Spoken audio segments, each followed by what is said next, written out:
Não, não, a saúde não aguenta. Nossa, mas deve estar uma correria aí por causa do seu financiamento coletivo também, você fazendo o 16% lançamento. agora, com 24 horas, estava em 16%. Agora eu vou correr atrás, né? Porque 16% em um dia tá bom, né? Então eu vou para trás do resto agora. Eu já apoiei. Opa. Eu ainda vou olhar lá os apoiadores, porque foi um dia, eu trabalhei hoje também, né? Aí aparece lá para você quem foi? É para a gente receber um e-mail. Eu recebi alguns, aí eu acho que eu tenho que. Porque esse e-mail eu deixei só para isso. Aí tenho que entrar, tá só nesse computador aqui, eu vou entrar para olhar mais tarde. Entendi. Então tá bom, gente. Deixa Você eu começar. Não fez, né? Nenhum Não fiz o quê?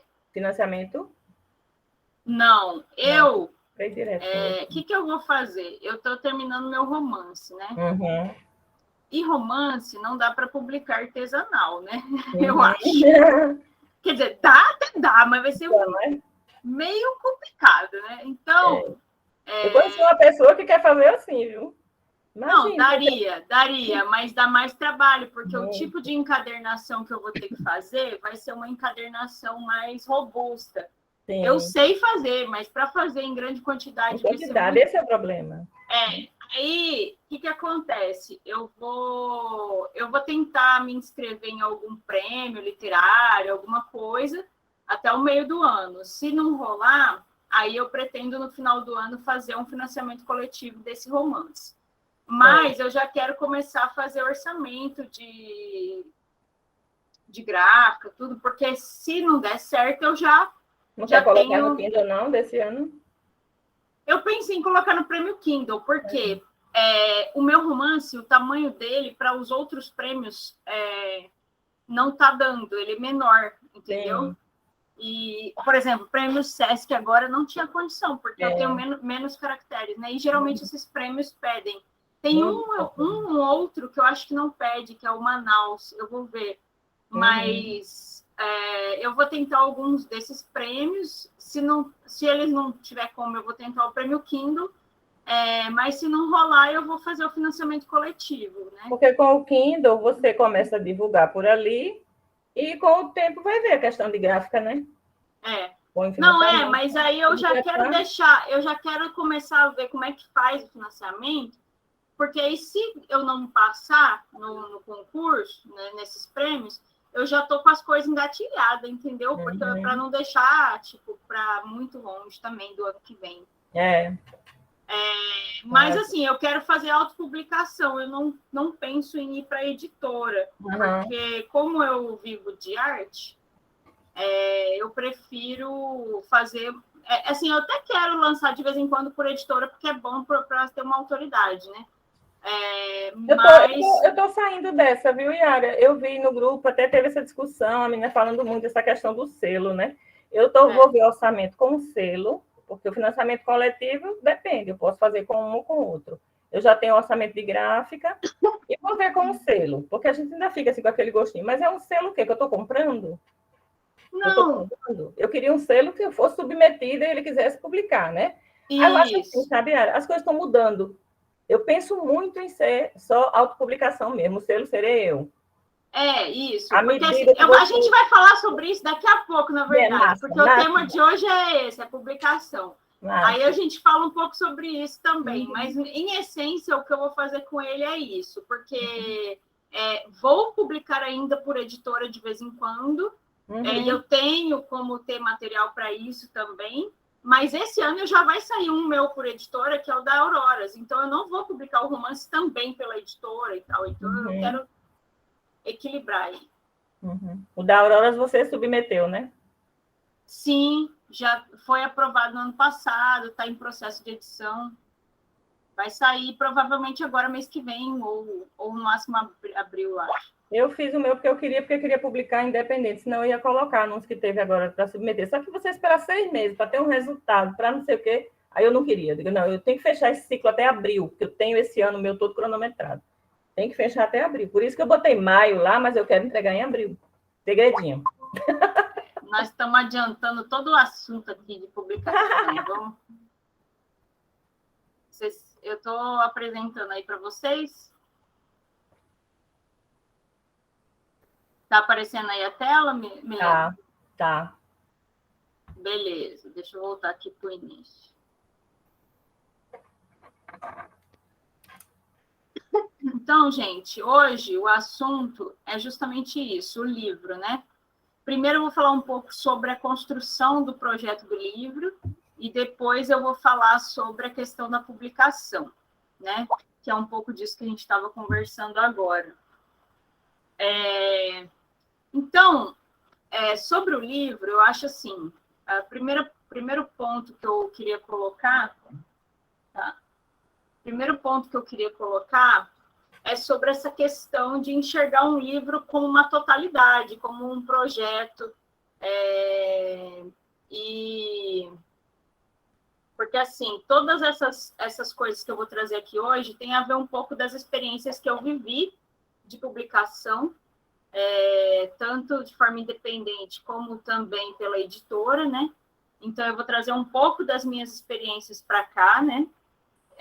E também um pouco do que eu adquiri aí nas oficinas, nos cursos que eu participei, que falaram sobre isso e tal, com as experiências dos outros escritores e escritoras que eu acompanhei, né? Mas, essencialmente, muito também da minha experiência. E uma das coisas que eu acho que eu poderia ter feito melhor é nessa questão do primeiro livro de poemas, ter visto ele mais como algo global, né? Eu até, durante o lançamento dele, eu até comentei sobre isso, porque já no lançamento dele eu já tinha essa outra visão, né? Diferente de quando eu mandei ele para a editora.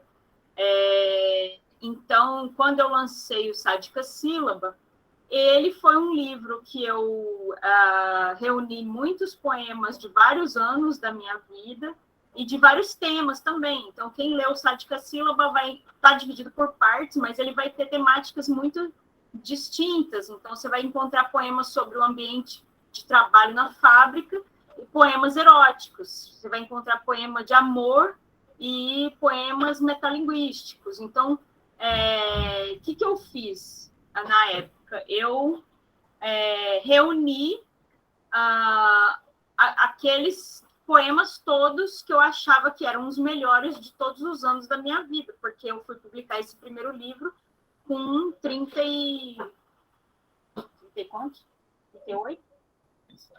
37 anos, entendeu? Eu não sou boa com esse negócio de conta. E aí, então eu tinha muitos poemas, fiz uma seleção, e essa seleção era muito variada. Então, assim, eu acho que quando a gente vai publicar um primeiro livro de poemas, quando é romance, aí é outra história, mas no caso da poesia, você tende a fazer esse compilado, né? Principalmente quem publica mais tardiamente, né? Como eu. E eu acho que essa experiência me mostrou que a melhor forma não é essa, né? Eu acho que uma das coisas que eu aprendi também nas oficinas e tudo foi que a gente precisa ter um fio condutor no nosso livro, que muitas vezes é uma temática, mas às vezes não é exatamente uma temática, pode ser outra coisa. Cadê os livros que estavam aqui? Eu vou usar eles.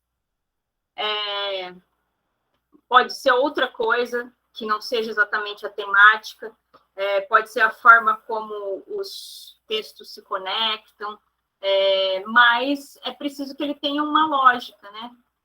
Ainda que ele seja subdividido em partes, ainda que ele tenha alguns temas diferentes, mas é importante que ele tenha uma visão global, uma totalidade, que eu acho que foi isso que faltou um pouco no meu.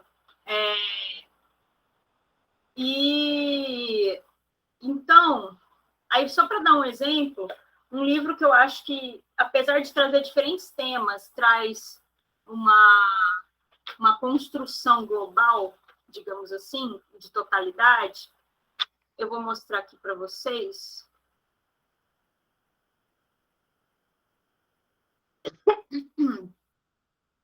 Esse livro aqui é de uma colega escritora, a Lua Costa, que é do grupo lá das escreventes, Milena deve saber quem é. E ele tem vários temas nos poemas, mas ele tem uma construção que ela unifica o livro. Então, a Lua fez o quê? Ela construiu partes do livro. Então, a primeira parte se chama Segundos. Então, vocês vão ver aqui no sumário que está no final, segundos. A segunda parte é minutos. A terceira parte é horas. E a quarta parte é dias. E os poemas, conforme vão passando por essas partes, o leitor vai encontrar poemas cada vez mais densos em temáticas e também cada vez maiores em quantidades de versos. Então, o que ela fez? Ela trouxe temas diferentes, só que ela fez uma construção lógica que, baseada inclusive nessa dinâmica do tempo que ela coloca no livro, fez muito sentido e carrega o leitor durante o livro todo, entendeu? Então, uma das coisas que eu mais gostei nesse livro foi a construção da estrutura dele, né? Então, assim, não necessariamente tem que ser o tema, mas você tem que costurar essa estrutura de alguma forma. Então, eu trouxe esse exemplo porque eu achei muito, muito, assim, emblemático, né? O meu outro livro, que é o dos mecanismos, que eu trago temas mais relacionados a funcionamentos, né? Da máquina, do corpo, da palavra, né? Então, tem muito esse conflito do corpo, do orgânico com a máquina, do mecânico. Mas ele está dividido em partes também, porque em uma das partes eu falo sobre os acionamentos do verbo, que são os funcionamentos da palavra. Depois eu trago os funcionamentos mais orgânicos, que é das coisas vivas. E depois eu trago as desengrenagens do mundo, que são as coisas mecânicas, que são as coisas mais sociais. E no final eu coloco isso em conflito. Eu coloco uma última parte com um único poema, que é Deslimites, que aí eu coloco conflito entre aquilo que é orgânico e mecânico. Então, aqui ele está dividido em partes, e ele traz até universos bem conflitantes, mas ele está costurado por essas contradições, entendeu? Então, eu acho assim, o importante é isso, é você ter uma visão do livro como projeto, do livro como uma coisa total, né? E que tenha uma estrutura lógica. Eu vou voltar aqui para a minha apresentação. Só um minuto. Oi, Yara, só assim, com essa reflexão, eu tenho esses livros todos, né? Vou até olhar, assim, já tinha observado algumas coisas sobre isso, mas vou olhar melhor, inclusive o da Lua. Mas isso me lembrou o meu projeto do livro de poemas. E ele já é dividido há muito tempo em manhã, tarde, noite e madrugada. E eu fiz isso. Na manhã eu coloquei coisas mais voltadas assim para a pureza, para a luz, para, sabe, essa coisa da liberdade da criança, mais inocentes, mais cheio de ideais, né? E aí vai, até a madrugada, que é aquela coisa mais já de quem está com insônia, mais deprimido, mais aquela coisa da madrugada também, a questão da sensualidade, né? Eu coloquei ali mais ou menos assim. Só vou melhorar agora com os ensinamentos, né? Nossa, e eu achei a costura do seu novo, eu achei muito legal, porque você trouxe a cumplicidade como costura dos temas que você disse que vai trazer, né? E fez toda uma campanha prévia em cima só de um termo, que é cumplicidade, e que pode se desdobrar em muitas coisas, né? Eu achei muito legal a forma como você costurou. Eu não li o livro ainda, óbvio, mas é uma forma também, eu achei interessante de fazer essa estrutura. Então, e uma das coisas que eu coloquei aqui também foi sobre essa questão da quantidade, porque já me perguntaram aí algumas vezes, quantos poemas que é bom colocar, né? E a verdade é que isso aí não tem resposta, né? Por quê? Porque é muito relativo, eu não sei para aquele tema, para aquela lógica, para aquela estrutura que você está construindo, qual que é a quantidade de poemas ideal. E também pode ser que você ache que tem uma quantidade ideal, mas você queira cortar alguns poemas porque acha que eles não são tão bons. Então, você não vai precisar manter os poemas que você acha mais ou menos só para poder atingir aí, sei lá, 100 poemas, entendeu? Então, eu acho que a gente não pode se apegar a essa questão da quantidade, né? Então,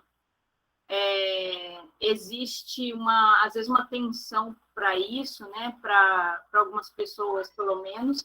E, para isso, eu queria dar um exemplo aqui, que é esse livro maravilhoso aqui, Um Corpo Negro, da Luby Prats. Esse livro é sensacional. Ele foi finalista do Jabuti, finalista do Prêmio Rio de Literatura. E esse livro tem 20 poemas. Ele não é só um livro com poucos poemas, ele também tem até o tamanho dele é pequenininho, se vocês forem ver aqui. Mas é um livrão, entendeu? Que traz o tema do racismo, a história da escravização no Brasil, de como foram trazidos os africanos e tudo mais. Nos poemas isso está muito forte, né? Então é um livro poderoso, pesado, maravilhoso, e foi finalista aí das premiações, e tem 20 poemas. E não é 20 poemas de 10 páginas cada um, não. É 20 poemas mesmo, de tamanho normal.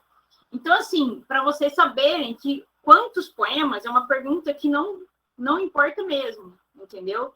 O que importa é o seu projeto.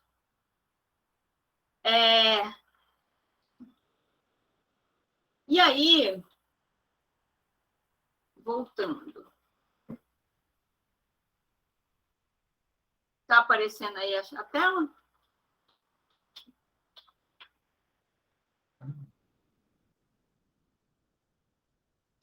E aí, falando um pouco sobre as partes do livro. Eu trouxe aqui esse poema da Ana Martins Marques, que é do livro Das Semelhanças, que é um livro que eu já citei, acho que no primeiro encontro, que ela faz vários poemas aí, falando sobre o próprio livro, né? E ela começa com esse poema, Capa, um biombo entre o mundo e o livro. E eu acho importante isso aqui, porque a gente tem que enxergar essa parte inicial do livro, que não é só a capa, mas eu acho que também, quando a gente fala de prefácio, orelha, a gente tem que enxergar essa entrada no livro como um portal, como um convite à leitura, né? E, nesse sentido, eu vejo muitas pessoas, às vezes, fazerem o contrário do que é um portal, né? Porque pessoas, editoras, enfim, projetos gráficos em geral e projetos editoriais, né? O que acontece? Primeiro, sobre a capa. A capa, muitas vezes, é a editora que decide, se você for fazer uma editora tradicional, ela que vai decidir, mas você pode opinar sobre a aprovação ou não daquela capa, ou mesmo sobre o estilo da capa, né? Pelo menos nas editoras que eu tive contato, você opina até sobre que tipo de capa, que estilo de capa você gosta. Mas, principalmente para quem vai fazer uma autopublicação, por exemplo, na Amazon, eu vejo muitas pessoas fazendo capa de qualquer jeito, improvisando, né? E, primeiro que, assim, uma capa para a Amazon não é um detalhe menor saber que ela vai ser visualizada de forma pequena e preto e branco no Kindle. Então, se você quer que a sua capa seja bem vista no aplicativo da Amazon e no aparelho do Kindle, que mostra em preto e branco, é importante que a sua capa tenha um título visível com um contraste suficiente para que as letras apareçam. Isso pode parecer besteira, mas eu já vi muitos em que isso não é visível, né? E de preferência que seja uma capa bonita, bem feita, profissional, né? Além disso, quando eu estou falando aqui das partes de entrada, eu já peguei projetos editoriais de livros que aqui no início do livro tem vários textos de prefácio e apresentação. Então, um dos livros que eu não li por isso, por exemplo, é o Drácula. Até hoje eu não consegui ler o Drácula. Por quê? Porque o Drácula, A edição que eu tenho aqui, ela tem dezenas e dezenas de páginas de prefácio, apresentação, introdução a não sei o quê. E aí, é um livro para colecionador. É legal ter essas curiosidades? Pode até ser. Mas, quando eu estou falando que essa primeira parte é um portal, quando você começa a encher ela de coisa, ela deixa de ser um portal e ela passa a ser um muro de concreto, entendeu? E aí a pessoa, ou ela não vai à frente, ela não transpõe, ou, enfim, ela vai achar muito difícil, no mínimo, passar por isso, né? Então, quanto mais parecido com um portal e com um convite essa entrada do livro for, melhor. Então, se você for fazer uma epígrafe, se você for fazer uma orelha, se você for fazer um prefácio, uma dedicatória, sempre tentar lembrar disso. A dedicatória, por exemplo, ela é algo poético, é essencial que ela esteja ali, ou ela pode ser só um agradecimento no final do livro, entendeu? Tem que refletir sobre isso. Então, e outra coisa, o sumário também pode estar no final do livro. Esse livro aqui da Lua, o sumário está no final, por exemplo. Não está no começo. E outra dúvida, quem que escreve o prefácio e a orelha? Né? Que são dois textos também que funcionam como convite para a entrada no livro. Isso aí é importante também, porque, por exemplo, eu já vi muitos livros que o autor convida um especialista em literatura da Universidade Fulana de Tal para escrever o prefácio. E aí o prefacista vai lá e escreve um texto analítico, bem elaborado e tudo mais, mas é um texto que não vai funcionar como um convite, na minha opinião. Primeiro, porque eu não sei quem é esse especialista, e segundo, porque às vezes é um texto que vai analisar demais, que talvez coubesse melhor como pós-fácil.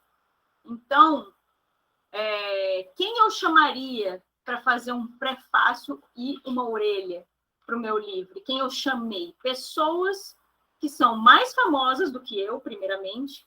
Esse, para mim, é um critério. Por quê?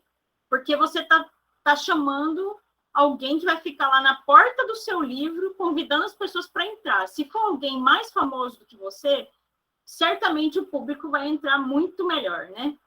Então, eu opto por escolher alguém que seja mais famoso do que eu.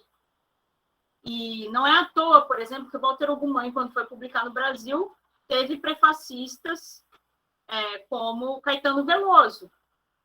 Ele escolheu alguém que é famoso para prefaciar o livro dele aqui no Brasil, né? Que ele não é besta, que é um compositor famoso, e não é só cantor, ele escreve e tudo mais, mas que tem um público no Brasil, é isso que eu quero dizer.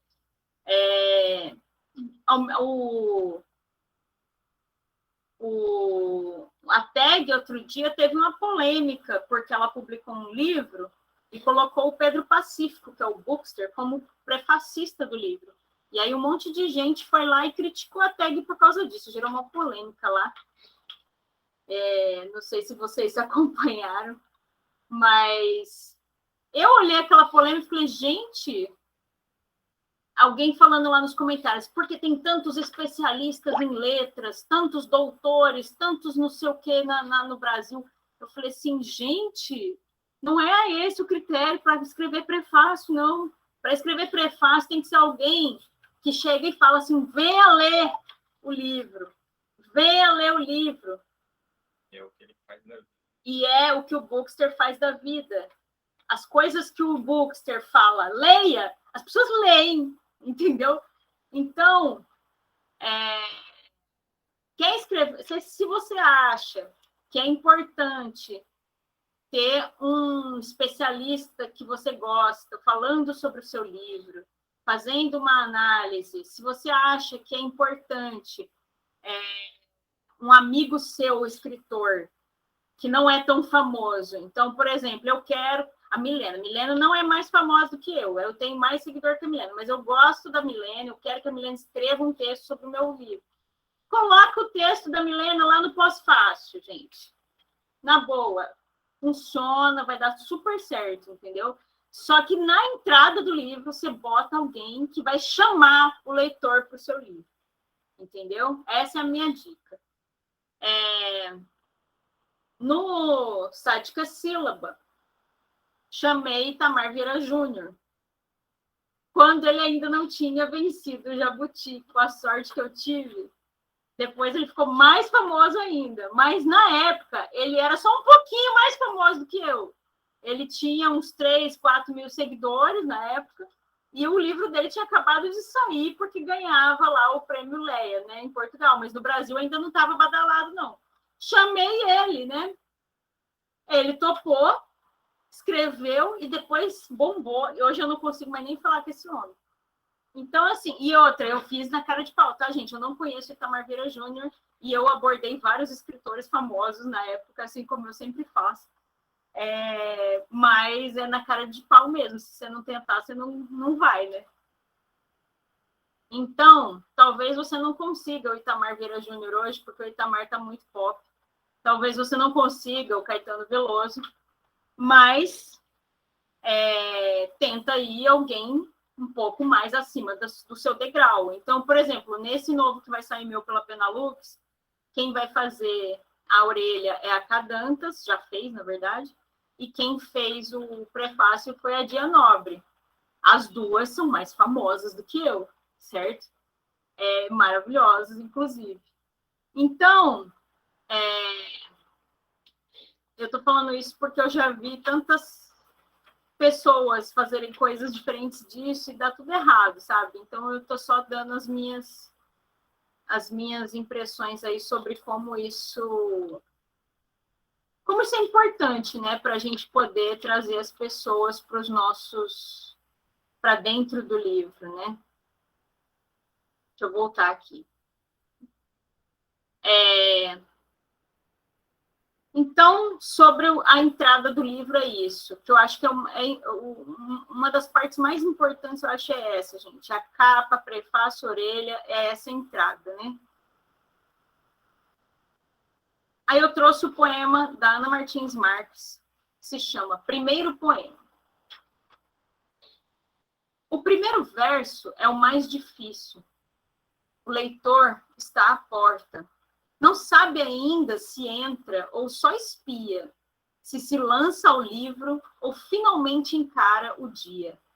O dia, contas a pagar, correspondência atrasada, congestionamentos, xícaras sujas.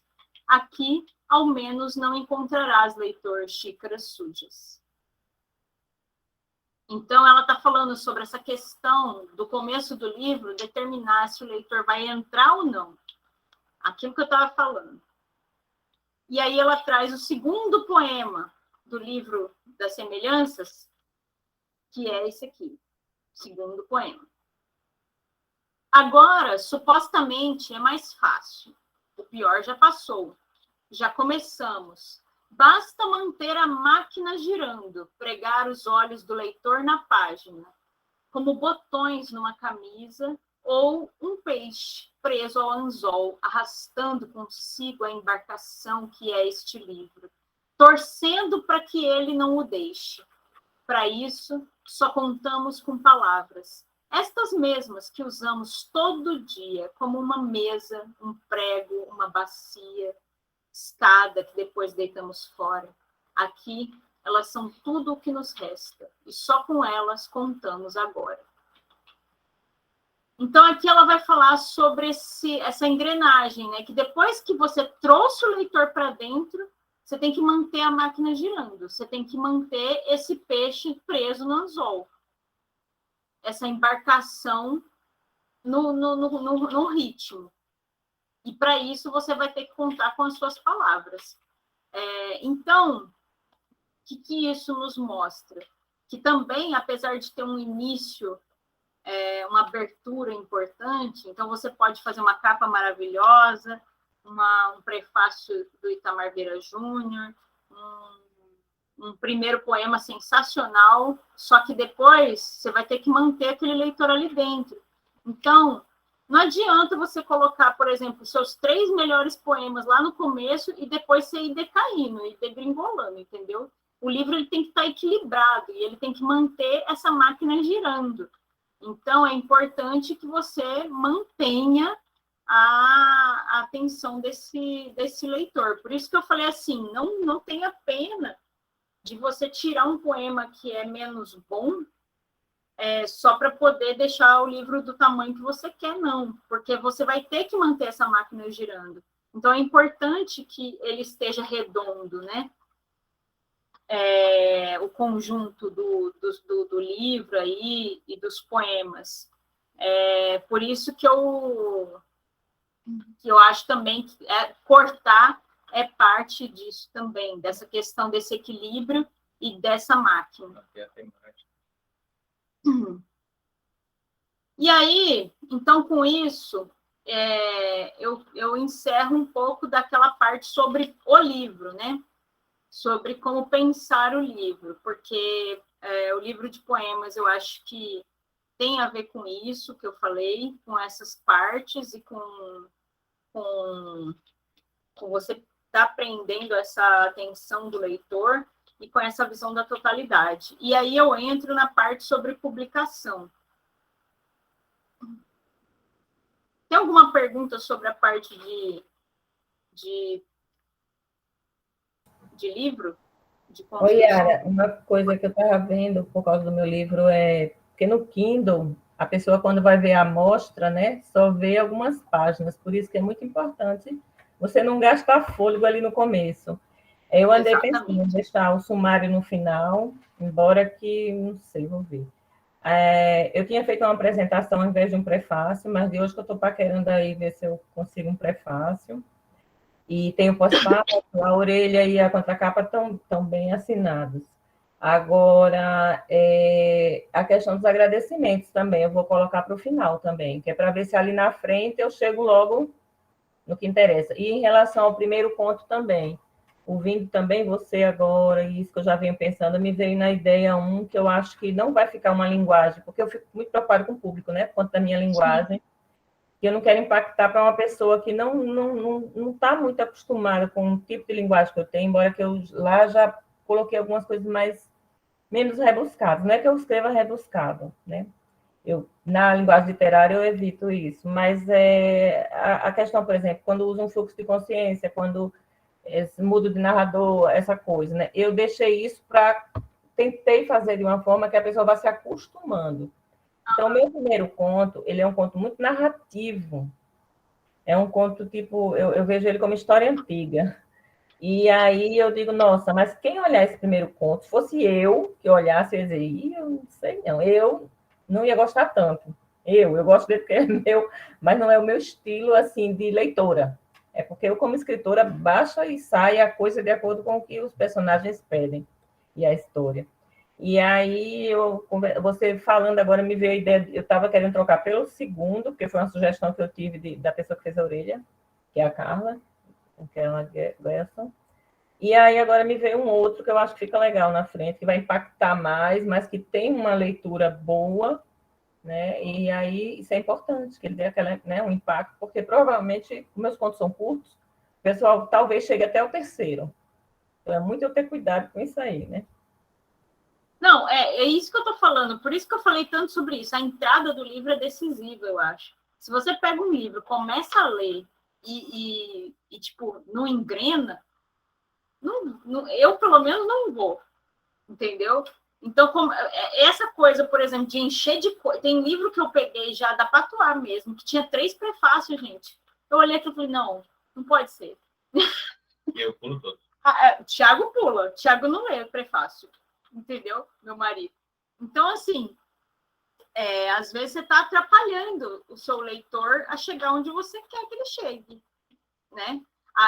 E nesse sentido, quando você vai falar de narrativa, também faz sentido isso. Então, quando a Vanessa Passos fala no curso dela sobre o início do primeiro capítulo, sobre o início de um conto, que você tem que ter um início matador. Você tem que começar em ação, você tem que começar dando porrada no seu leitor, entendeu? Então, por exemplo, ela dá o exemplo, não sei se ela deu esse exemplo, ela do Sweet Tóquio. Sweet Tóquio, a primeira frase do livro é: acabo de sequestrar uma criança. Essa é a primeira frase do livro. Quem que vai largar esse livro depois que você fala acabo de sequestrar uma criança? Ninguém. O livro do Itamar Vieira Júnior, O Torturado, começa com uma facada. Ele começa dando uma facada. Então, assim, isso eu acho que vale para narrativa, vale para romance, vale para conto. Eu acho que você, no começo do livro, você fisgar o leitor, seja por um poema matador, seja por um início de conto matador, seja por um início de romance matador, isso vai fazer o seu leitor ficar lá dentro, né? E, além disso, você não colocar essas barreiras todas, né? Óbvio. Enfim. Posso voltar lá? Agora eu vou falar um pouco sobre publicação, que Milena aí também está nessa aventura. Ela pode também falar um pouco sobre financiamento coletivo, se ela quiser, na hora que a gente for falar sobre isso, porque sobre financiamento coletivo é o que eu menos sei, porque eu ainda não passei por essa experiência, mas vou passar. Então, primeiro sobre publicação, eu queria fazer uma observação prévia, que hoje em dia a publicação não é só publicação em livro. Então, a gente, principalmente com as redes sociais, a internet, o mundo que a gente vive, que está muito interligado de diversas formas, a gente tem possibilidades de levar os nossos poemas para o mundo de muitas formas, né?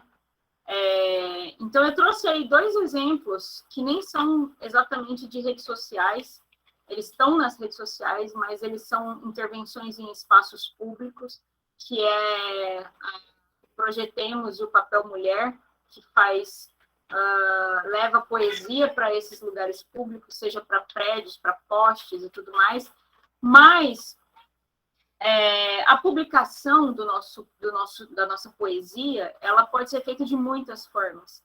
Ela pode ir ao mundo de muitas formas, encontrar os leitores de muitas formas. Então, pode ser por um vídeo no YouTube, pode ser pelo Instagram, pode ser pelo seu blog, pode ser pelo Medium, pode ser por posts estáticos ou pode ser por vídeo, pode ser num slam, num sarau presencial ou online. Então, assim, hoje em dia, você levar a sua poesia para o mundo, ela é uma ação que você pode fazer de muitas formas, e a gente não tem que se sentir menos escritor se a gente não tiver livro publicado no formato tradicional, é isso que eu acho. Então, quem publica seus poemas no post também é poeta. Quem publica seus poemas no slam também é poeta. Quem publica seus poemas no sarau, no prédio, no blog, no Medium, também é poeta. Mas, indo aí para o livro,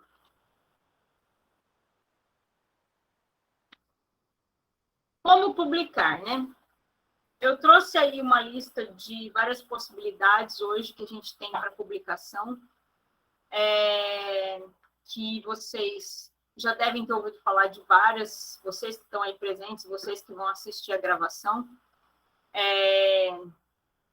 mas eu vou passar uma por uma para a gente ver e discutir quais são as vantagens, quais são as desvantagens, porque a decisão sobre como publicar, ela tem que ser uma decisão pensada e levando em consideração tudo isso aí.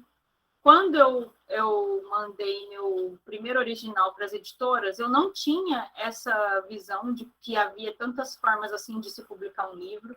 Eu não conhecia essas formas de publicação. Para mim, o único jeito era você enviar um livro para uma editora tradicional, dessas que investem, né? Ou pagar. Não, nem pagar. Eu acho que eu nem pensava nisso. Mas, enfim. E E isso, hoje em dia, tem muitos caminhos também, né? Quando meu pai era poeta, ele faleceu em 93 e ele nunca publicou um livro.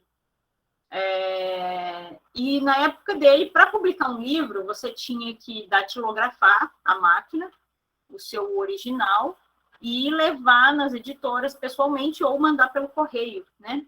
E não eram tantas editoras como hoje. Hoje tem muitas editoras independentes, pequenas, né? Na época eram bem menos. E não tinha todas essas formas aí hoje que existem de publicação. Então, hoje, nós temos aí um mar de possibilidades, na minha opinião. Ainda é um mercado que as pessoas têm que se apropriar dele. Então, ainda é um mercado, por exemplo, que restringe a participação de mulheres. Então, se você for ver a maior parte dos livros que são publicados por mulheres, a maior parte dos livros que são publicados pelas editoras são de homens e tudo mais. E mesmo para chegar a ter coragem de publicar, a gente ainda sofre vários julgamentos antes disso, em etapas anteriores, né? Então, não quero dizer com isso que estamos aí num mar de rosas e que a gente só tem pista aberta para caminhar. Até para mandar um poema para um concurso, às vezes eu vejo muitas colegas ainda que falam que não tem coragem, porque a gente sofre julgamentos o tempo todo na sociedade, né? Então, assim, não é uma avenida aberta. Claro, a gente tem todos os entraves, os obstáculos que estão diante da gente, até mesmo antes da escrita, antes da concepção do texto. Então, aquela realidade que a Virginia Woolf fala sobre a questão do teto todo seu, de você ter condições na sua residência de parar, sentar e escrever, né? Mas, em termos de você levar o texto até um formato de livro, digamos que hoje tem caminhos mais diversificados, né? Do que tinha algumas décadas atrás. E a primeira opção é essa das editoras tradicionais, no qual você tem contratos que o escritor recebe 10% de royalties e a editora investe no seu livro, né? Então, essa foi a forma como eu publiquei o Sádica Sílaba, pela editora Patois. E qual que é a vantagem? A vantagem é que você não tem que fazer um investimento, né? Então, eu não tive que gastar dinheiro nenhum para publicar meu livro. E isso te dá também uma certa autoridade, porque por mais que seja uma editora menor como a Patois, é também uma editora que já é reconhecida, que tem alguns anos no mercado, que foi indicada sempre nos prêmios literários e tal, que é diferente de você publicar por uma prestadora de serviços, né? Então, eu particularmente acho que é bom, pelo menos alguma vez na sua vida, publicar um livro assim, mas tem aí essas desvantagens, as desvantagens que eu coloquei aí, que é o prazo. Então, por exemplo, depois de aprovado e de assinado o meu contrato, demorou 1 ano para publicar meu livro. Por que isso, gente? Porque as editoras, elas têm as suas dinâmicas próprias, os seus calendários de publicação, as maiores também. Então, a Companhia das Letras, por exemplo, ela já deve ter todo o calendário de publicação do ano que vem. Então, se você for aprovado lá, você vai publicar talvez só 2024. Então, não sei, acho que talvez do ano que vem não, mas desse ano, por exemplo, ela deve ter tudo já programado, né? Mas, e envolve também a questão, esse prazo também envolve para as menores a questão do investimento financeiro, porque as editoras menores, como a Penalux, a Patois, que são nesse formato tradicional, mas elas não podem publicar também dezenas e dezenas de livros por mês. Então, ela vai fazer um cronograma de publicação. Então, por isso que demora. E também, uma outra desvantagem é que o controle do processo é da editora. Então, quem vai decidir sobre o projeto gráfico, sobre a capa, sobre ilustrações, sobre tudo, né? Sobre papel, é a editora. E normalmente isso está em contrato, né? Então, por exemplo, eu não tenho autonomia para fazer um e-book do Sádica Sílaba, porque quem tem o controle dos direitos de publicação é a editora, e ela decide se ela vai fazer e-book ou não vai fazer e-book. Ela que decide se ela vai fazer um livro com papel branco ou se ela vai fazer com papel pólen, entendeu? Enfim, então tem essas desvantagens. Nas editoras prestadoras de serviços, que mais se assemelham a gráficas, mas muitas vezes se autodenominam editoras, por isso que eu coloquei aí editoras, /prestadoras de serviço, /gráficas, são essas que você paga para publicar, mas ela faz o serviço do pacotão completo, né, de uma editora. Nesse caso, o que acontece? Existe uma situação... Meu gato está enlouquecido aqui. Nesse caso, existe uma situação que é a seguinte: o grande problema que eu vejo é que o cliente dessas empresas é o autor. Então, se ela vai decidir, por exemplo, quem é o capista, quem é que papel que vai usar e tudo mais, e se o cliente é o autor e o autor já pagou, ela não necessariamente vai ter uma preocupação com a qualidade do papel, com a qualidade das ilustrações, com uma capa bonita. Por quê? Porque ela não tem a responsabilidade de vender para o consumidor final, que é o leitor. Então, normalmente, a qualidade desse trabalho, dessas prestadoras de serviços, é inferior. Então, você vai pagar, você vai investir um dinheiro alto, sei lá, uns R$3.000, quanto aí, até R$5.000, já vi pessoas pagando, né? Mas vai comprar um pacote que inclui tudo, inclui diagramação, ISBN, e-book, não sei o que vai dizer, a capa, ilustração, e que no final vai ficar com uma qualidade mediana. Porque tem muitas que abrem a possibilidade de você opinar, de você trazer o seu ilustrador, isso também é verdade, já vi acontecer. Mas a essência da questão é que o cliente dessa empresa não é o leitor final. O cliente dessa empresa é o autor. Então, se você já pagou, ela não tem, por exemplo, nenhum motivo para usar um papel de melhor qualidade, certo? Coisa que uma editora tradicional tem. Então, por exemplo, a editora Patuá, essa editora aqui, por exemplo, também nos outros, a Urutau, você pega a Penalux, você pega a qualidade de capa, de papel, de ilustração, são excelentes. E aí você pega um livro publicado por essas prestadoras de serviço, você vai encontrar muitas com papel branco, com uma ilustração de banco de imagem, enfim. Por quê? Porque o objetivo, às vezes até a pessoa que trabalha nela é bem intencionada, mas eles vão escolher as opções que ficam mais em conta, porque a preocupação não vai ser mais um produto para o leitor, que é o cliente final, né? Então, assim, é mais para entender a lógica, né? Que quem é o cliente não é o leitor, é o autor, e isso muda tudo. Pode ser que você consiga, numa situação dessas, negociar com ela uma ilustração melhor, um papel melhor ou algo do tipo. Mas a lógica não é essa, na minha opinião. Há exceções, mas não é essa a lógica. Aí eu coloquei aqui a questão da autopublicação de forma geral, mas depois isso entra também na questão do financiamento coletivo, né? E do e-book e tudo mais. Mas aqui eu coloquei a autopublicação como você responsável por todas as etapas. E eu separei isso porque para sinalizar também a questão do artesanal, que é o que eu fiz.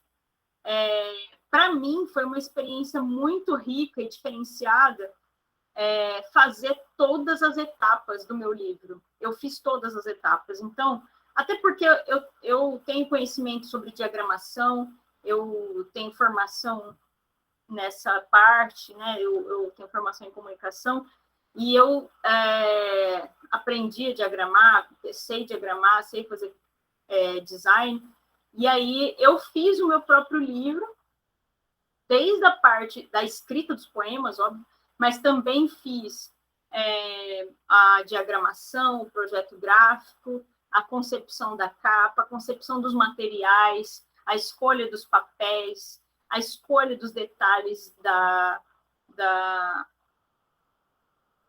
do fitilho, toda a parte física dele, de cada detalhe, fui eu que escolhi, que é uma coisa que os escritores normalmente não fazem. Então, eu até falei outro dia com um colega meu que está para publicar o livro dele, ele estava negociando com as gráficas e não sei o que, eu perguntei assim, mas o seu vai ser branco ou pólen? Ele falou assim, como assim? Eu falei assim, o papel. Ele falou, eu não conheço papel. Eu falei assim, então, tem que conhecer papel, rapaz. Senão, como é que você vai escolher o papel? Né? Porque, assim, uma das coisas importantes, eu acho, de você participar de todas as etapas, então, agora a Milena falou que vai fazer o financiamento coletivo dela, fez orçamento e tudo mais, mas eu acho legal até, se você puder, você ir lá ver a prova do papel, sentir o papel na gráfica, saber qual que é o papel que você está usando, qual que é a capa, é fosca ou é... Como é que chama? Como é que chama o ato? Não é fosca, gente? Aquela que tem brilho, né? Esqueci o nome.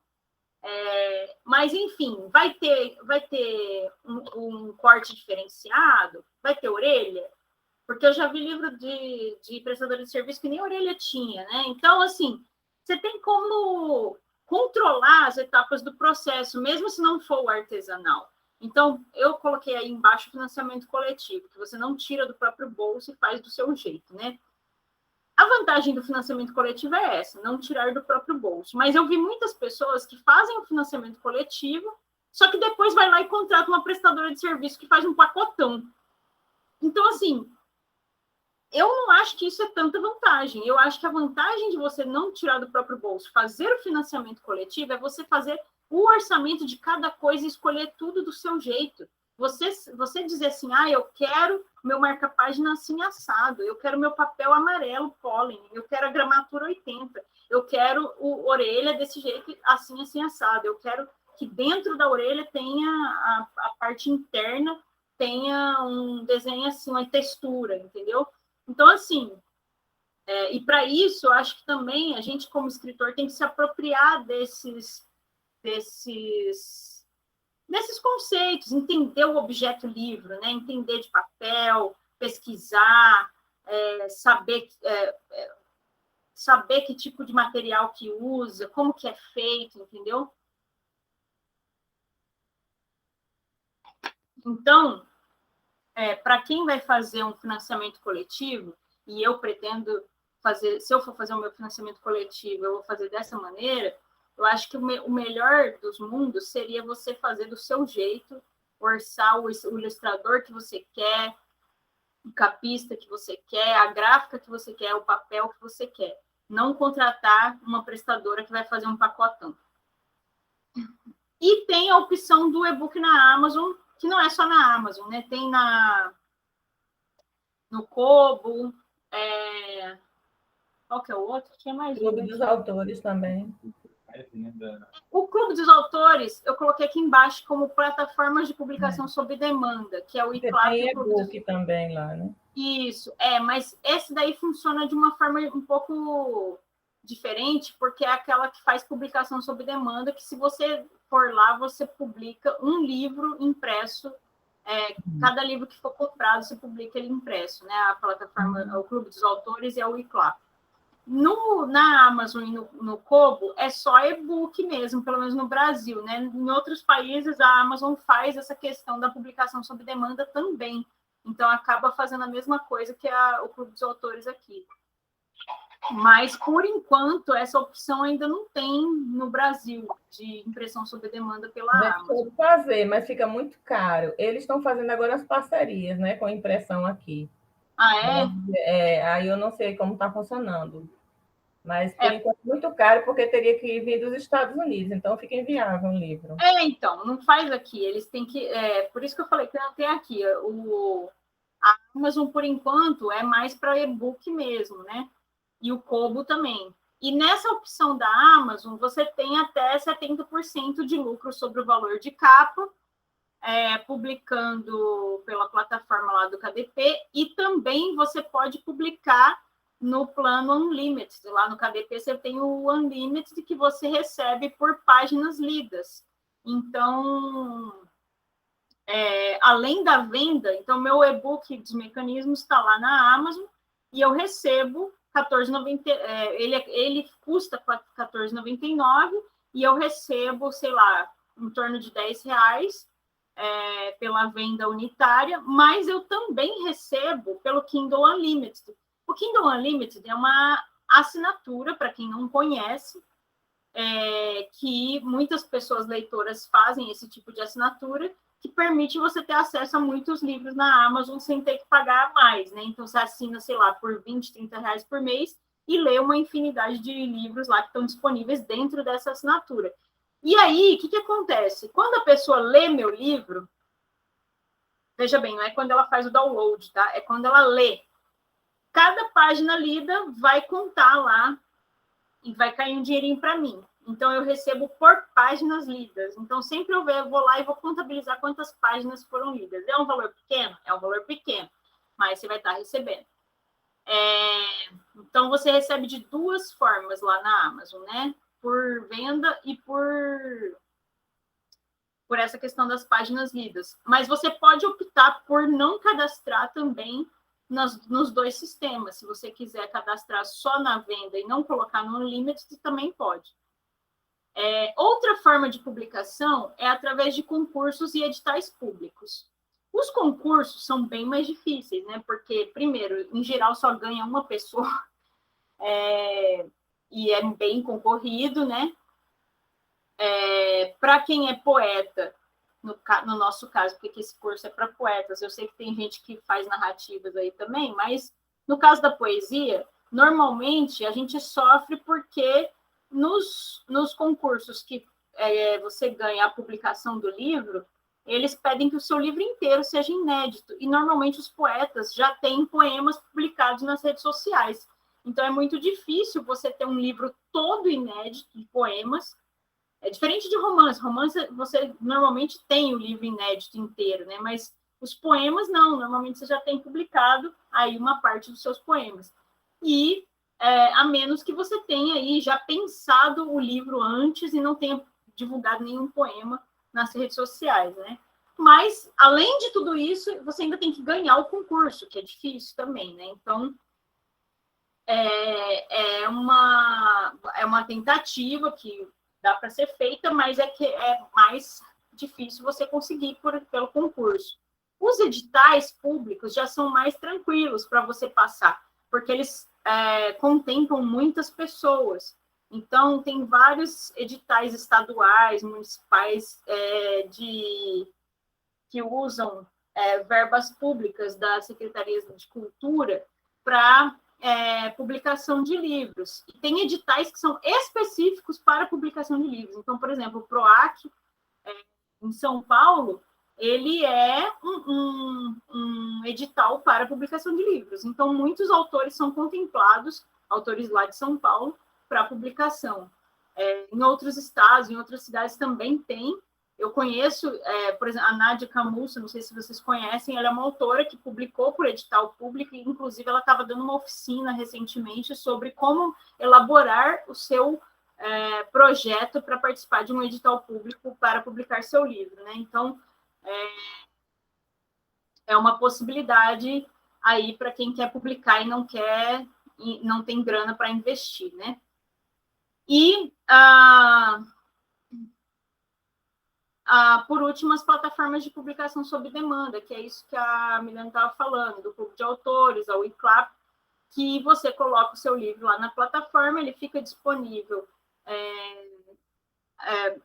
normalmente, acho que em 2 formatos, e-book também, mas se você quiser, você não precisa imprimir o livro. Quando a pessoa for lá e for pedir a compra, a plataforma imprime só aquele livro que a pessoa comprou. Então, a cada livro solicitado, o Clube de Autores, por exemplo, imprime aquele livro e manda para o leitor, né? Isso tem uma desvantagem, que acaba sendo um pouco mais caro o valor unitário, porque tudo que você produz em maior quantidade, você tem um valor unitário mais baixo. Aquilo que você produz só o unitário vai ser um pouco mais caro, né? Mas é também uma opção aí para quem quer fazer uma autopublicação e não abre mão do exemplar físico.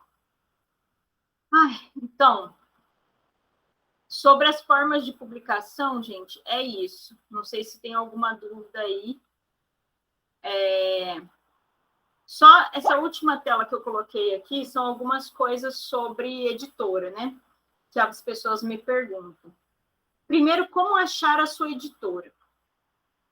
Eu falei que eu errei algumas coisas, né? Mas uma coisa que eu acertei foi no processo de busca das editoras. Por quê, gente? Não adianta mandar o seu original para uma editora que não publica um livro como o seu. Então, se você tem um livro de poemas, você tem que procurar editoras que publiquem poesia. Então, não adianta você mandar o seu original para quem não publica poesia. Não adianta você mandar um original de poemas, sei lá, religiosos, para uma editora que não publica material religioso. Não adianta você mandar um livro para uma editora que publica não ficção e você manda seu livro de poemas. Então, assim, parece básico, mas a galera não pesquisa. Só pega uma listona, às vezes, de editoras e sai mandando. Eu mandei o meu original para poucas editoras quando eu mandei o Sádica Sílaba, porque eu mandei para... Primeiro você olha na sua prateleira, né? Na sua prateleira de livros de poemas, quais editoras você encontra? Quais editoras você tem livros de poemas? Observa quais são essas editoras. Vai no site das editoras, pesquisa os tipos de livros que elas publicam, vê se elas têm chamadas de originais, observa o período de chamada, não manda original se estiver fora do período de chamada, porque as editoras, quando ela abre uma chamada, ela fala assim, eu vou abrir essa chamada para publicação de um ano inteiro, vou escolher 2 livros por mês, então eu vou selecionar 24 livros. Aí ela abre aquela chamada, escolhe 24 livros e encerra a chamada. Se você mandou o seu original depois disso, só por Jesus Cristo que ela vai aprovar isso aí, não tem como, porque se ela já está com a programação toda fechada. Então, assim, não adianta você mandar fora do período de chamada. Se a editora tem um período de chamada, manda dentro daquele período de chamada. É interessante também mandar um book proposal, que é um resumo, um currículo do seu livro, né?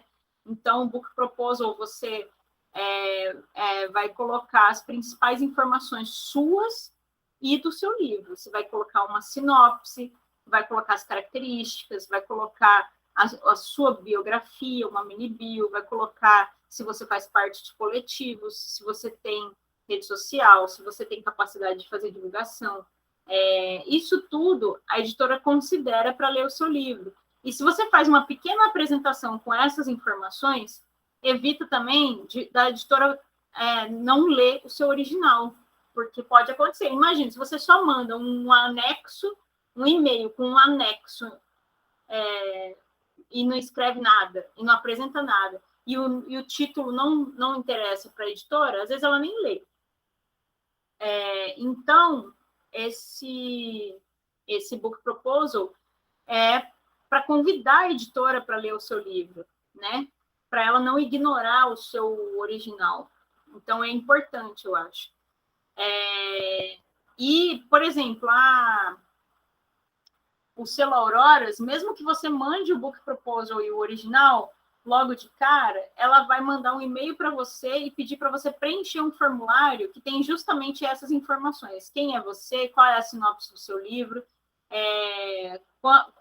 se você participa de coletivos, se você tem capacidade de divulgação, se você faz parte de clubes de leitura, esse tipo de informação, porque ela quer conhecer para saber se o seu livro vai ter interesse para ela produzir, né? Então, é muito semelhante esse formulário que o Auroras manda, é muito semelhante a um book proposal. E o que fazer depois que você manda o original? Você tem que ter paciência, gente. Tem um monte de autor que manda livro para a editora e acha que a editora vai responder daqui uma semana, e não vai. O prazo para responder lá na Patuá é 6 meses, o prazo para responder no Selo Auroras é 2 meses, e até um prazo curto. Então, assim, e às vezes a editora não vai nem responder, sinceramente. Teve várias editoras que eu mandei que não mandaram resposta nenhuma. E eles também não mandam uma confirmação de recebimento, tá, gente? Porque já me perguntaram isso. Nossa, mas eles não mandam nenhuma confirmação de recebimento? Não mandam. Então, assim, nem aqueles que aprovaram o meu original, no caso a Patuá, não mandou confirmação de recebimento. Ela mandou já aprovando 3 meses depois aprovando o meu original. Então, assim, não ficar também na agonia achando que que a resposta vai vir semana que vem, né? O Auroras eu acho que responde mais rápido. Ela logo mandou uma resposta pedindo esse formulário, tal, e depois ela me deu, em 1 mês, ela tinha já a resposta de aprovação do meu original, mas eu acho que tem a ver também porque é um selo iniciante, e as chamadas, normalmente, ela está aprovando uma quantidade menor de originais, ela tem hoje uma quantidade de autoras ainda reduzida, é um selo que ainda está em nascimento, né? Então, eu acho que tem menos demanda do que, por exemplo, uma editora Patuá. Mas, em geral, é isso, gente, demora um pouquinho. E uma coisa, eu coloquei as perguntas que o povo me faz, né? Então, aqui sobre o ISBN, uma coisa que eu queria falar é que não precisa você fazer o registro de ISBN se você for fazer o envio de um livro para a editora tradicional, gente. Por quê? Porque o ISBN, é o RG do livro, ele é o número de RG do seu livro, né? E ele, se ele for publicado por uma editora, ele vai ter uma parte desse número, desses algarismos, que vai ser típico daquela editora. Então, por exemplo, a editora Companhia das Letras tem lá, 4 ou 6 dígitos que são daquela editora. Se você fizer o seu ISBN independente, na hora que esse livro chegar lá, ele vai ter que fazer outro ISBN. Então, não adianta você fazer registro de ISBN, isso aí não serve para nada. E não é o ISBN que garante o seu direito autoral, era isso que eu queria falar também. Então, eu coloquei aí o número da lei, posso até mandar a lei original aí para vocês, que é a Lei de Direitos Autorais. A Lei de Direitos Autorais não está relacionada ao registro de ISBN, porque lá está escrito que é facultado ao autor registrar ou não sua obra. Então, você não precisa registrar o seu livro para você ter direito autoral desta obra. Então, para qualquer efeito jurídico, se alguém te plagiar, por exemplo, você comprovando de qualquer forma que aquele original é seu, que já existia, então até publicações em redes sociais, por exemplo, são válidas. Se alguém roubar o seu poema e falar que é da pessoa, se você já publicou ele numa rede social, e a data é anterior, você tem como ir na justiça e dizer que aquele texto é seu. Então, a lei, ela te dá esse direito autoral independente de você ter registrado ou não sua obra. E não precisa nem estar publicado em formato livro, nem e-book, nada disso. sobre direitos autorais. Direitos autorais é sobre texto escrito, não é sobre ideia. Então, se eu chegar aqui e falar assim, eu tenho uma ideia de um livro que se passa lá no Japão e tem uma filha de uma mãe que inventa histórias e aí as histórias dela viram realidade, não sei o que, blá, blá, blá. Conta aqui uma história linda para vocês. E aí, o que acontece? Aí a Milena vai lá e escreve essa história. Eu tenho direito sobre essa história? Não. O direito autoral não é sobre ideia, é sobre texto escrito. Direito autoral não protege título, tá, gente? Está escrito isso lá na lei. Título não é objeto da lei de direitos autorais. Então, se você tem um texto que foi plagiado do jeito que ele está escrito, que tem trechos inteiros iguais, você tem como processar a pessoa. Mas também não acuse a pessoa sem você ter certeza de que isso se enquadra na lei, porque senão você pode ser acusado de calúnia, tá? Mas, enfim, não tenham medo de mandar originais para editoras achando que a editora vai plagiar, roubar seu original, nada disso. Eu não conheço nenhuma história de que tenha acontecido isso. E as editoras, elas não vivem de roubar livros, gente. Elas vivem de publicar livros e de ter boas relações com escritores. Então, elas não roubam seu original, tá? E, de qualquer forma, se isso acontecesse hipoteticamente, você teria como comprovar, através do seu e-mail, que esse arquivo foi enviado na data X por você. Então, é isso. Não tem necessidade de você se preocupar com isso em relação a direitos autorais, certo? Acho que é isso, sobre as dúvidas que normalmente as pessoas fazem, normalmente as pessoas têm. Então, sobre publicação, era isso que eu tinha para trazer. Tem alguma dúvida? Não. Pouca dúvida que eu tinha, você esclareceu. Milena, só sobrou tu, foi? Aula exclusiva. Aula particular. Para mim é até bom porque termina mais cedo, eu estou morrendo cansada. Hoje foi um dia difícil. Ainda estou descarregando um pouco da adrenalina e preciso de mais, né, para continuar aí no meu trabalho da publicação. E tem alguma coisa que você quer acrescentar sobre o financiamento coletivo? Não, a única coisa que eu penso assim em relação a... O financiamento, na verdade, é uma maneira de a gente obter o dinheiro, né? Eu concordo com você que você tem que ver a melhor forma, porque você vai estar envolvendo pessoas, você tem que entregar um trabalho bom. Se você depois pega aquele dinheiro e vai imprimir uma gráfica ruim, né? Fazer uma capa ruim e tal, realmente. E o que mais? O que eu queria assim, chamar a atenção é a questão entre e-book e livro de papel, né? No Brasil, a leitura de livro eletrônico é muito baixa ainda em relação ao livro de papel. Então, outro dia eu vi uma colega falando, acho que foi até lá no grupo Escreviventes, sobre isso. Não, faz o e-book e pronto, não sei o que é isso. Se você quer levar seu livro para o mundo, infelizmente, talvez eu coloque algum livro meu só em e-book, até para ter essa liberdade de eu mesma fazer, porque eu mesma faço diagramação, tudo.